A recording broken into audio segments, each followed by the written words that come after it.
Selamat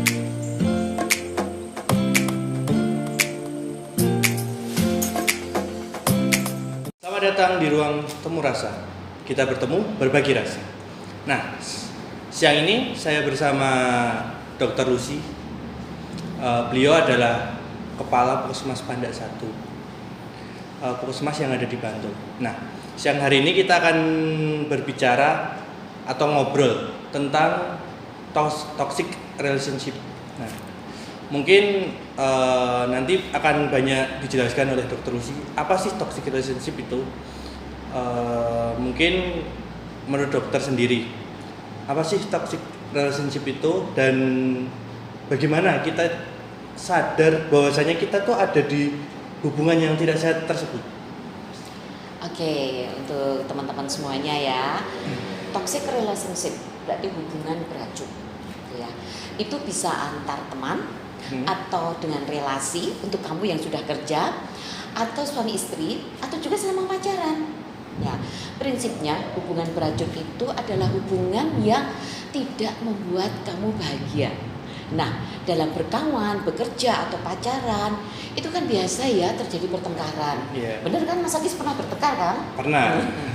Namun kalau hubungan itu sehat, pertengkaran itu akan menghasilkan suatu solusi. Dan setelah itu it's okay, happy-happy aja, itu biasa.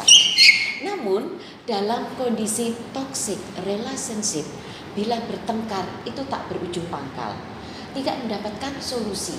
Jadi akhirnya itu akan berulang dan semakin membuat kita itu tidak bahagia, bahkan merasa cemas, pokoknya merasa gak nyaman. Nah, itu seperti itu. Sekarang tanda-tandanya, kalau kamu ternyata terjebak dalam toxic relationship. Yang pertama, kamu merasa gak bahagia. Kalau sama dia, kamu tuh ada rasa kecemasan, merasa gak nyaman, merasa gak bahagia. Kalau gak ada dia, kok malah aku merasa nyaman ya, bebas ya, gitu. Terus juga merasa kamu selalu dikontrol. Kamu kehilangan teman sebayamu, sahabat-sahabatmu yang dulu, atau hubungan kamu dengan keluarga jadi jauh. Atau merasa setiap gerakanku tuh salah. Apa-apa yang aku ambil salah. Aku memutuskan sesuatu ini salah. Jadi kamu kayak merasa bukan jadi diri kamu sendiri karena kamu terlalu dikontrol.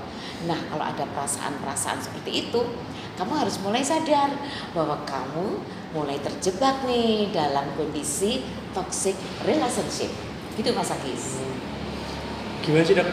Biasanya kan toxic relationship itu hubungan yang beracun.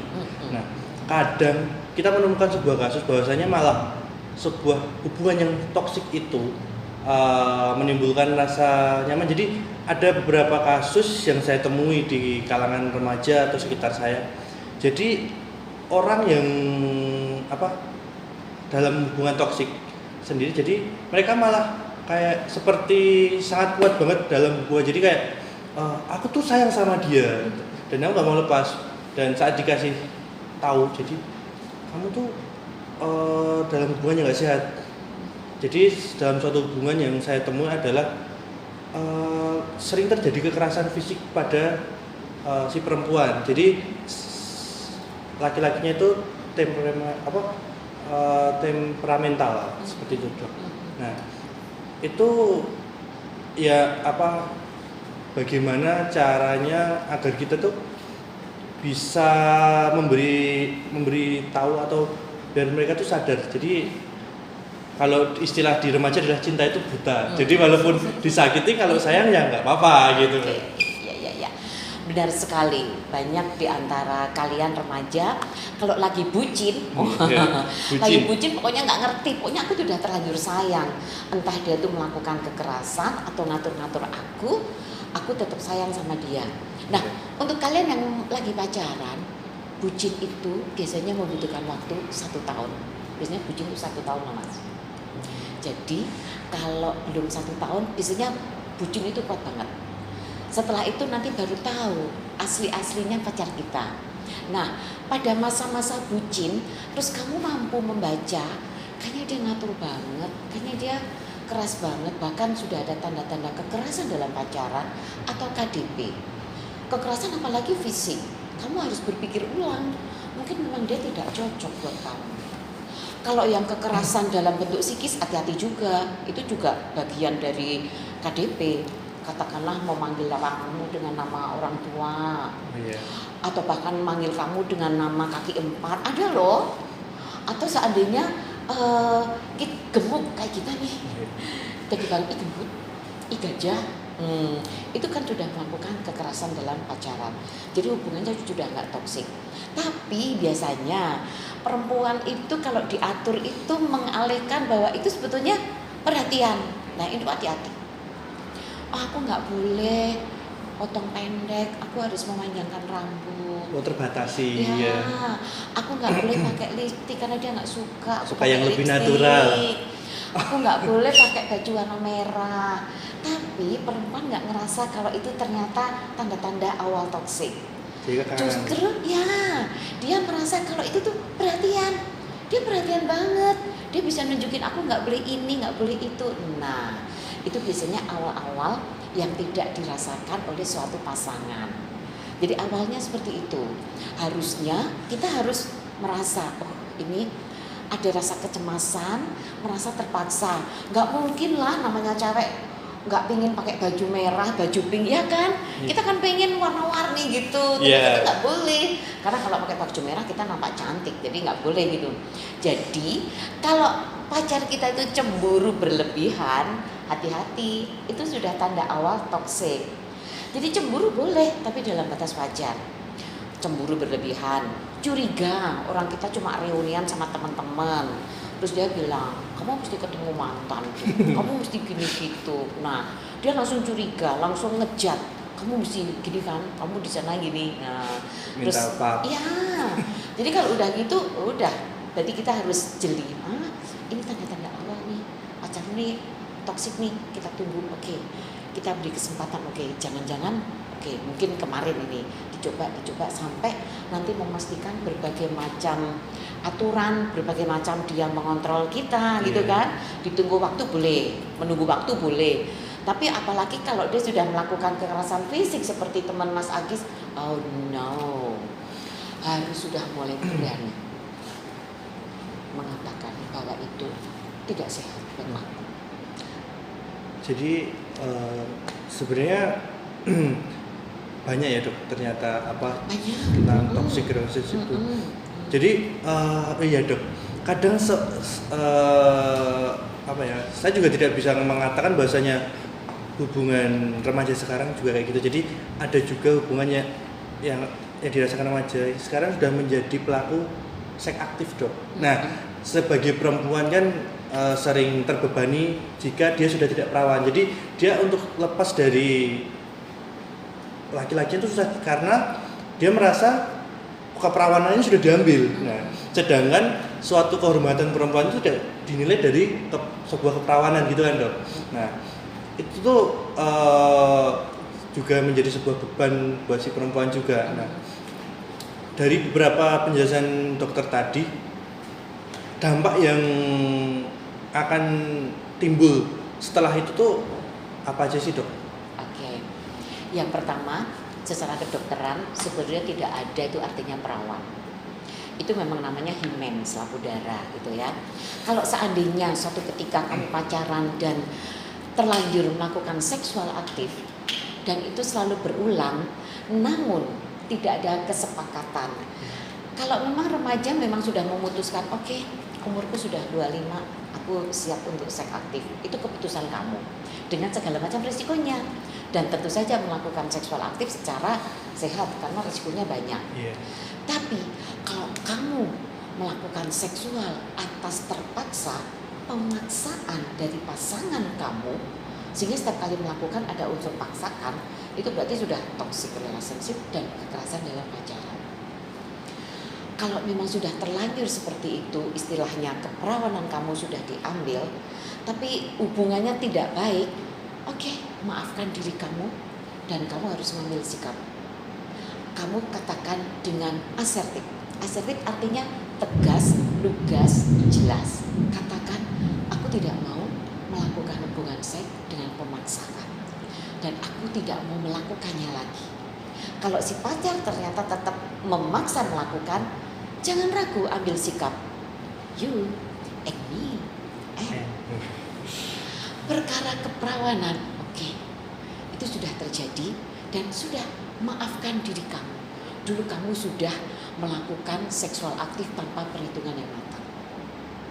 Jadi berdamai dengan Ya, diri sendiri, berdamai dengan diri dan sendiri. meninggalkan. Iya, tinggalkan pacar kamu yang sudah memang melakukannya dengan pemaksaan dan merasa kamu juga terpaksa banget melakukan itu. Tapi karena sudah terjadi, oke, maafkan diri kamu dan bangun, bangkit lagi. Saya rasa masih ada laki-laki akan mencintai kamu sepenuh hati tanpa melihat keperawanan. Begitu Mas Agus. Oh, jadi cara keluar dari hubungan yang toksik itu adalah dengan kita berdamai dengan diri sendiri dan introspeksi, bicara. Jadi membicarakan dengan pasangannya itu. Iya. Jangan berdiam diri, karena biasanya banyak perempuan menunggu loh. Iya. Nggak apa-apa lah, nanti siapa tahu dia berubah. Iya.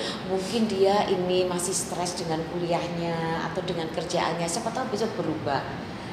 Kamu harus membuat target. Sekian bulan tidak berubah, kamu harus ngambil sikap. Ya. Ngambil sikap bahwa kamu, kayaknya aku tidak bisa deh ngikuti pola pikir kamu yang mengatur-atur aku sedemikian rupa. Sampaikan secara lugas, aku tidak mau kamu atur ini, aku tidak mau hubungan yang seperti ini, sampaikan. Kalau dia berjanji ingin memperbaiki, bikin target 3 bulan, 6 bulan. Kalau tidak ada perbaikan, sekali lagi kamu harus sadar, oh berarti memang ini hubungan yang toksik. Jangan ragu, jangan takut untuk jadi jomblo. Aku kan sudah dicium sama dia, First kiss-nya hilang. Aku sudah dicium sama dia, terus aku gimana? Aku nggak berani putus sama dia. Lagian aku juga terlalu cinta sama dia. Cinta, tapi dia melakukan hubungannya dengan toksik, dengan pemaksaan. No, kamu nggak akan bahagia. Jadi kalau masih pacaran, kita mengetahui dia toksik, harus bahagia. Karena harus kita memutuskan, oke, tidak perlu dilanjut lagi. Kalau udah terlanjur nikah, ya gimana? Apalagi udah punya anak. Semasa pacaran, nampak dia toksik, oke, lakukan sekali lagi. Oke, kayaknya kita nggak cocok. Pisah baik-baik. You and me. Itu pun dalam hubungan yang sudah resmi pun akan begitu ya, Dok? Jadi Bisa. Banyak pasangan sudah resmi, ternyata baru diketahui kalau partnernya toxic. melakukan Kekerasan. Kekerasan sehingga endingnya toxic relationship. Terus kan, Dok, kebanyakan kan dalam hubungan toksik yang menjadi korban adalah perempuan. Nah, tapi tidak hanya perempuan saja, kadang laki-laki pun mengalami. Tapi lebih banyak adalah perempuan yang menjadi korban. Nah, jadi jadi gini, saya seorang laki-laki ya, Dok. Jadi kadang tuh laki-laki punya titik bosannya. Nah, pas saat dia bosan, lalu kan, si pacarku ini udah nggak istimewa lagi. Jadi dia ingin putus, Dok. Nah, otomatis kan si perempuan akan dia secara mental dia akan terganggu, goyah gitu loh, Dok. Jadi mungkin saat putus cinta itu depresinya luar biasa, Dok. Saya pengalaman pribadi. Siapa? Yang cowok oh cewek?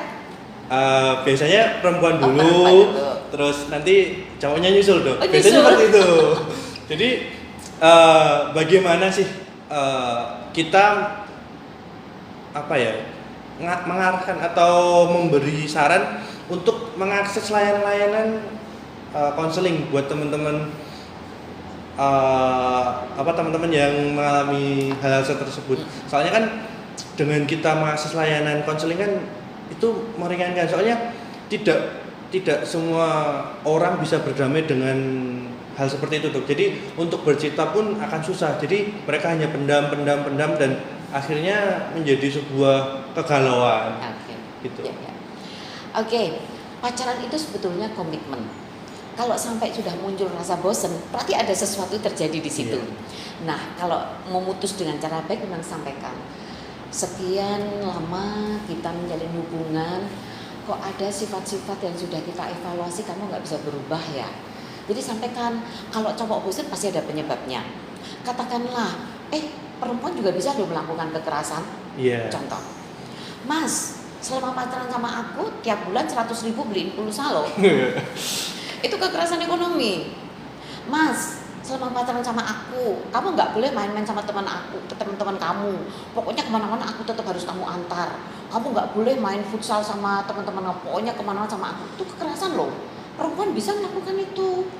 Ya, karena membatasi, saling membatasi. Membatasi itu bisa dilakukan cewek maupun cowok. Nah, mungkin yang membuat bosan cowok ini seperti ini. Oh, sampaikan, aku pacaran sama kamu 3 tahun. Selama ini kamu sangat membatasi gerak-gerikku. Aku berhak dong main dengan teman-teman cowok aku, bergaul dengan teman-teman SMA aku yang dulu, tapi kamu selalu melarang. Dan seandainya aku tidak memberitahu kamu, kamu mesti marah-marah dan kamu mencurigai aku ini itu kekerasan. Sampaikan, kalau kamu memang tidak bisa memperbaiki ini, barangkali memang kita itu nggak jodoh, kita putus aja ya. Nah, artinya putusnya dengan baik-baik, walaupun sama-sama stres. Nggak apa-apa, namanya kehilangan kan. Ya. Kalau sudah stres, jangan ragu. Kamu bisa curhat sama teman kamu yang dipercaya. Pertama, kedua, di puskesmas itu sekarang ada psikolog loh. Layanan psikolog. Ada layanan psikolog. Di Bantul belum semua, namun ada beberapa. Di kota Jogja ada. Silakan datang ke sana. Psikolognya mudah-mudah. Di Sleman semua puskesmas ada. Psikolognya mudah-mudahan kamu bisa mengakses ke sana. Dan saya rasa kamu juga bisa datang ke PKBI, bener kan? Iya, PKBI. Nah, secara detailnya saya rasa Mas Agis bisa cerita tentang konseling PKBI. Untuk konseling PKBDY kita bisa akses melalui hotline. Maaf, saya lupa. Akan saya sebutin untuk hotline PKBI DIY. Jadi di 0813 8459 5601 atau di 0813 8459 5593. Itu untuk hotline PKBI DIY. Nah, jika teman-teman mau yang berada di Bantul mau mengakses layanan konseling atau pengen sekedar curhat atau sekedar ngobrol-ngobrol sama teman-teman dari PKBI Bantul, bisa DM langsung ke pkbi.bantul. Jadi Instagramnya pkbi.bantul seperti itu. Kalau Puskesmas Pandak 1 sendiri gimana? Ya, kalau mau konseling ke Puskesmas Pandak 1 sementara ketemu dokter ya, karena di sini tidak ada psikolog. Ya. Yang perlu saya tambahkan adalah dampak toxic relationship. Itu ada 2, bisa psikologis maupun fisik. Ya, psikologis kamu akan merasa stres karena hubunganmu tidak bahagia. Kamu selalu merasa cemas. Kamu bisa loh jadi kurang tidur. Padahal kita tuh dalam sehari perlu tidur 7 sampai 9 jam. Kalau kamu pengen sehat, ya. Terus setelah stres, kamu bisa terjadi kegemukan seperti kita. Gemuk, stres terus banyak makan. Karena stres, kita mengalihkan perhatian dengan ngemil, dengan jajan, dengan cemilan yang tidak sehat, gitu ya. Nah, itu psikisnya dan fisiknya kena. Udah gitu kamu bisa mudah sakit kepala. Karena kamu memikirkan dengan cemas, ketegangan, kamu bisa sakit kepala. Dan tekanan darah kamu bisa naik. Ikutannya masih panjang, bisa mengganggu penyakit pembuluh darah dan juga jantung. Kortisolnya sering naik. Kamu stres kan? Nah, seperti itu. Jadi, kalau kamu merasa terjebak atau ada tanda-tanda dalam toxic relationship, segera kamu introspeksi. Kalau kamu nggak mampu introspeksi, datang ke psikolog atau bisa ke dokter puskesmas atau curhat ke PKBI, ya, atau segera bicarakan dengan pasangan kamu. Biasanya teman-teman remaja nggak mampu untuk bicara, takut karena sudah stres duluan. Nanti dia begini begitu, udah langsung aja datang ke psikolog atau ngobrol ke PKBI. Padahal teman-teman dari PKBI pun kita tuh ya. terbuka, jadi tidak pernah ngejudge bahwasanya teman-teman seperti apa. Jadi kita welcome. Mungkin dari obrolan tersebut kita dapat hasil yang ternyata toxic relationship itu sangat berbahaya ya. Jadi apalagi buat teman-teman remaja dan ya dewasa muda juga. Iya. Jadi dari secara psikis bisa terganggu dan mental fisik bisa. Tambah lagi bisa nyeri perut, jadi merasa kamu asam lambungnya sering meningkat, itu karena stres. Sakit kepala, nyeri perut, pusing, susah tidur, wah gejala fisik ya udah kayak gitu, jangan sampai itu menjadi parah. Segera datang ya untuk konsultasi. Oke, terima kasih dok. Untuk siang hari ini kita ngobrol tentang toksik dan mungkin teman-teman bisa mengakses layanan tadi yang ada di puskesmas terdekat. Mungkin teman-teman jika pengen mengakses itu, teman-teman bisa datang ke puskesmas terdekat lalu tanya ada nggak layanan konseling di puskesmas tersebut. Kalau seandainya memang belum ada, teman-teman bisa menghubungi atau DM langsung ke Instagramnya PKPI Bantul yang ada di Bantul. Jika yang di luar Bantul bisa hubungi hotline PKPI DIY. Mungkin dari obrolan ini dicukupkan dulu dok. Oke. Besok kita akan lanjut ke sesi berikutnya. Oke. Gitu. Mungkin kita bisa bertemu lagi di lain kesempatan di podcast selanjutnya bersama saya dan narasumber yang kece dan asik-asik pokoknya. Dari saya, terima kasih, sampai jumpa.